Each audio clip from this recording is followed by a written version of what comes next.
Hey everybody, it's Matthew, also known as Mr. Domestic. I'm here to share with you an ornament. This one is the quilted ball ornament. Look. It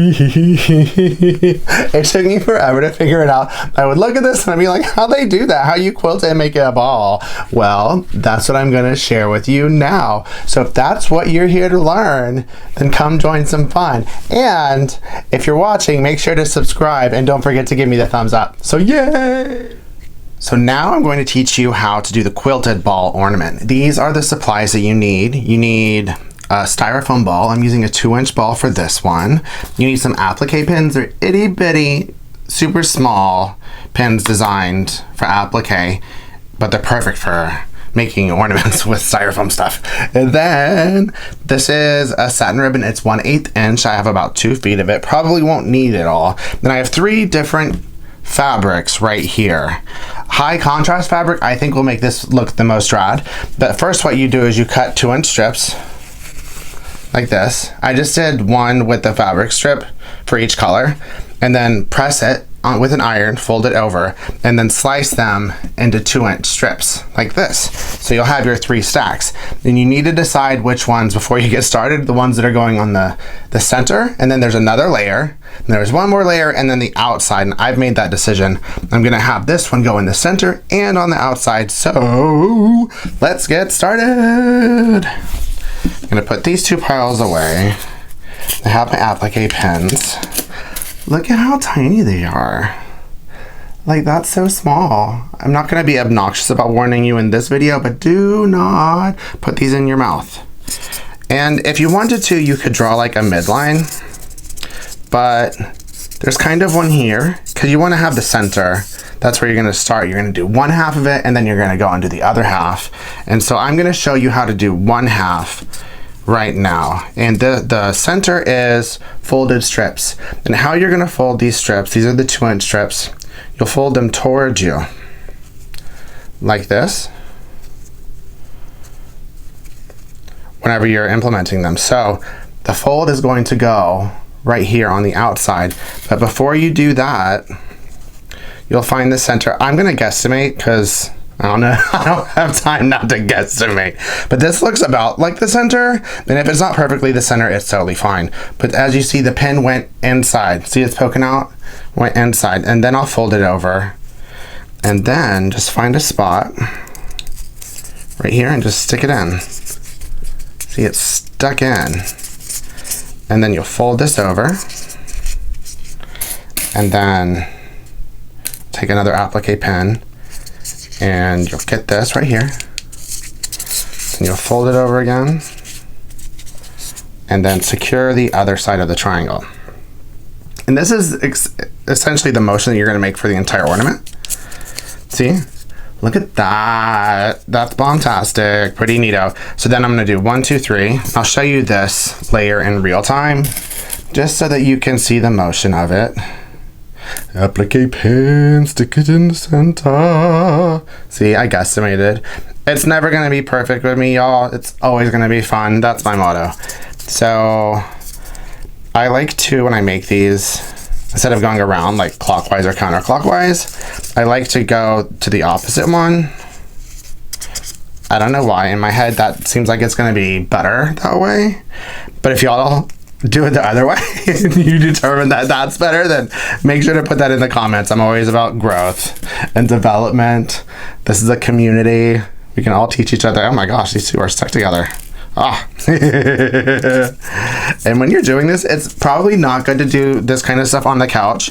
I've done that before, and then it just takes one time for your kid to jump on the couch, for the applique pens to go everywhere on the couch, and they're really hard to find. So don't do it in the couch. Do it like in a safe table space. So now I'm gonna go in here, and I'm sticking all of these like on top of each other. It's all going to the center spot.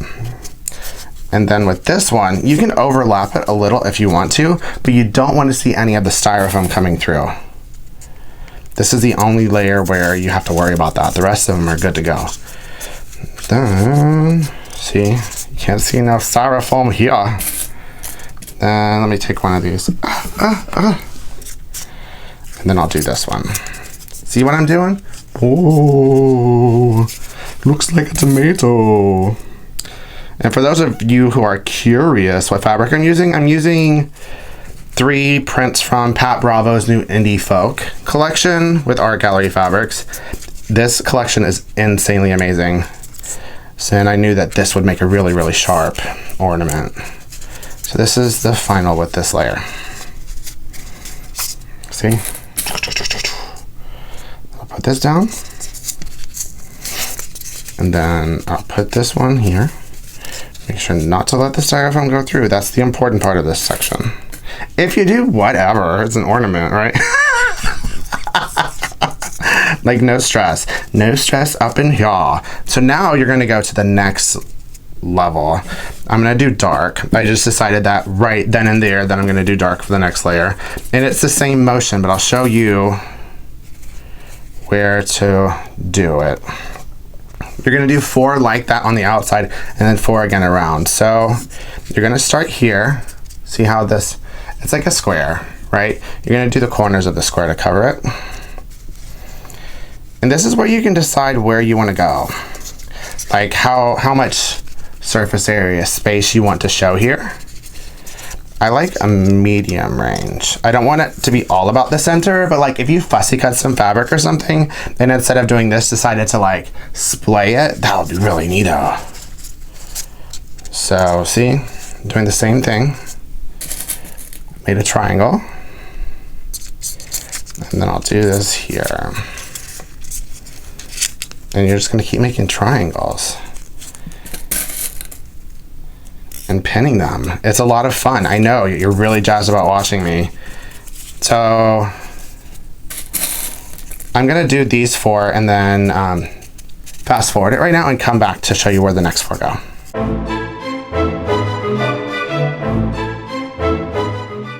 Okay, so now I have done these 4. See here, 1, 2, 3, 4. And I need to come back in and do triangles to cover these in the same color. Now this is where you can get creative, and if you don't want to do my design, you can use different fabrics throughout. I've seen a bajillion different ways to design this. This is just the way that I like it, and it's gonna be in my video, but have fun with this. If you want to do monochrome, do monochrome. If you want to do sparkles, do sparkles. So you can, and as you can see, it's not perfect. Like I don't need a perfect ornament or a perfect star. I'm fine with that. You can decide where you want to go, but make sure that these 4 are the same. We go about the same place. And then the star magic is going to start happening. Look at, and I'll just show you this one fold. And everything overlaps, so it looks kind of like jagged and not like exciting right there. We're gonna cover that up in the end, so don't worry about it. And try to make sure that all of your pins don't go beyond the estimated midline here. That's where it might be good to draw the midline if you want to, but you can repin it after you go because you're gonna be trimming all this off. Then pin here, pin here, pin here. So I'm gonna do these in fast forward and then come back and show you the next layer.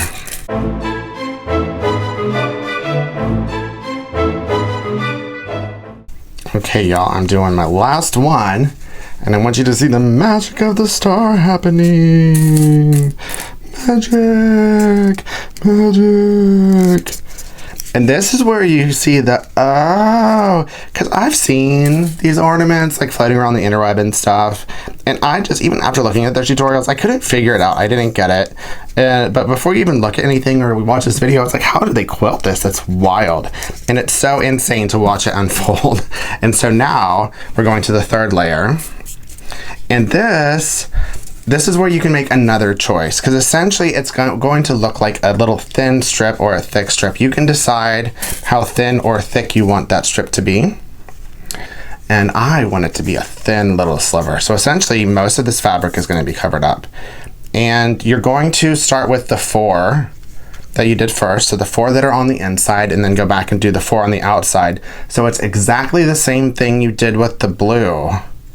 I'll do a couple just so you can see how I'm guesstimating, like the, see right there, I barely get below. That's probably like 3 millimeters. And then I'll do some more folding action. Fold in action, fold in action, fold in action. If you can see what's going on, you understand the benefit of high contrast, because it's starting to make some magic here. And I'll do one more, just so you can see how I'm gauging that one layer. Go to the opposite. And once again, this all doesn't have to be like perfect. I like to emphasize that, because anytime you're on a journey with me, my focus, whether I'm teaching, whether I'm doing a video, whether I'm interacting with friends, my focus is always going to be having fun. Like, fun to me is what it's all about. I like the journey of things. It's not all about the destination for me. So I want you all to be having fun. So hopefully I'm making you laugh and you're enjoying it. But for right now, what I'm going to do is I'm going to fast forward and the magic will happen. So see you in a sec.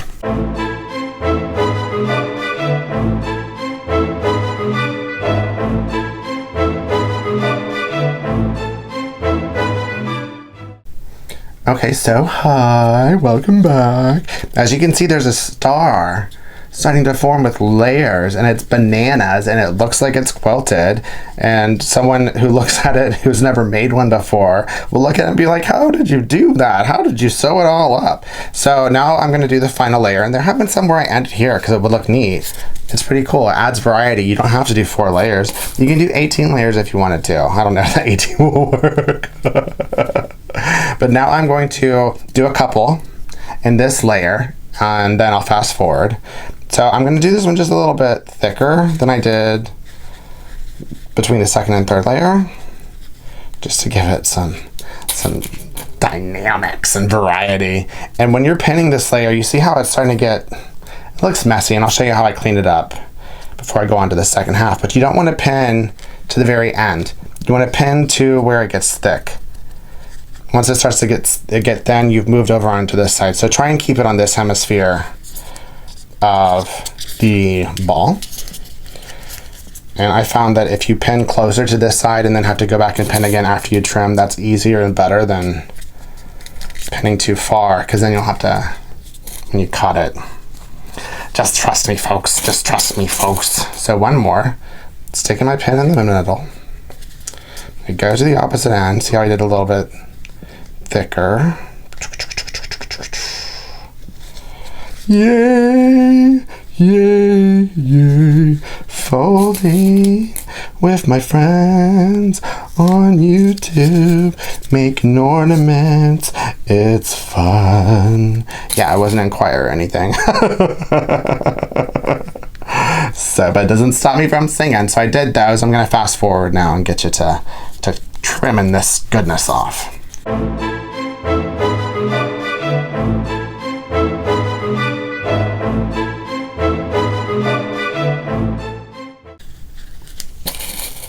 Okay, so this is the last pin of this side.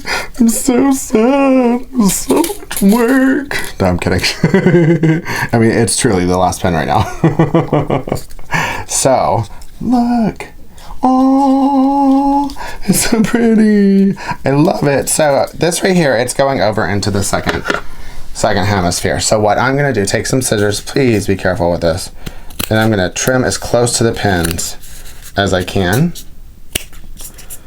to get as much of the excess off as I can. And you're gonna cover this up with a strip in the end, so this doesn't have to be like perfect, so don't worry about it. If it's still a little jagged, that's fine. You essentially just want to make it straight so that it's not a wonky ornament leaned into one side. I have something like that. So, yay! So I've trimmed off all of the excess here. Look at that mass right here. And now I'm going to pin the other side. I'm not going to do it in this video. I'm actually going to take pictures as I go and have that on my blog. So if you want to look at still pictures, you can go to mrdomestic.net. The link is in the description of this to see the pictures of each step as I go. So see you whenever I'm done with both hemispheres. So yay! I have the whole thing done. I did the other side. You can go look at the pictures. And now look at that. I mean, it's all like, you don't want to see that. So I had a little bit left over. You'll have a little bit left over. If you use the same of this and this, you'll need 2 width of fabric strips of that. You'll have some left over of the 2-inch. I folded it once, and I folded it again, just because then it'll make it thicker to where you won't be able to see or feel that if you're touching it. And this will be like a band to go over that. And depending on where you pinned, I did okay this time. Make sure all your pins are in there. And just find whatever you want the top to be, because that's where the pins are going to be right now. Yeah, let's have, that looks like the top right there. So I'm going to go right here, and I'm going to take 2 pins, one right here. This is going to be covered up by the ribbon on the top, like you won't be able to see it, no big deal. Right here.